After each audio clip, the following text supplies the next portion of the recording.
બનાસકાંઠાના સરહદી વિસ્તારમાં ભારે વરસાદ તો સુઈગામ તાલુકાના 3 દિવસથી સતત વરસાદથી 18 ઇંચ જેટલો નોંધાયો વરસાદ।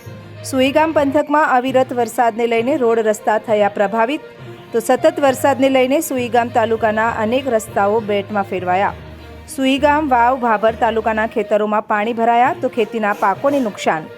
સુઈગામથી ભાભર હાઈવે પાણીમાં ભરાતા બંધ થતા વાહન ચાલકો અને લોકોને પડી હાલાકી તો સતત 3 દિવસના વરસાદને લઈને પશુપાલન અને જનજીવન પર માઠી અસર।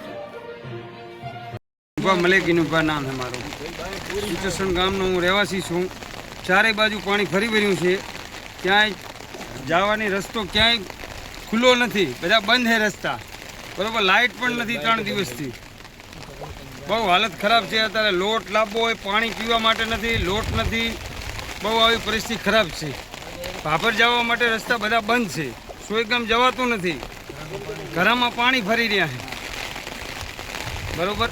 અને તમે જુઓ હાલત આ ગામની, ચારે બાજુ પાણી છે। ભાભર સુઈગામ રોડ ઉપર હાઈવે ઉપર આટલું પાણી હાલે છે, 3-4 ફૂટ પાણી ચાલે છે। શું પરિસ્થિતિ છે અત્યારે? તો બહુ ભયંકર પરિસ્થિતિ છે અને અમારી બાજુ તો ખાસ કરીને જે વાવ ને જે સુઈગામનો પટ્ટો છે ને, ત્યાં આગળ બધા જે હાઈવે છે બધા બ્લોક થયેલા પડ્યા છે।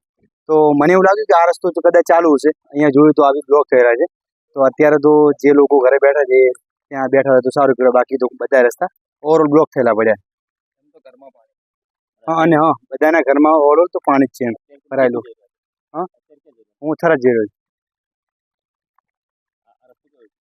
આ રસ્તો જો નો ફૂલ પાણી ભરાયેલું છે। ભાભર સુઈગામ હા, ભાભર સુઈગામ હાઈવે નો રસ્તો તો બ્લોક થયેલો પડ્યો હાલ તો। સુઈગામ ગામ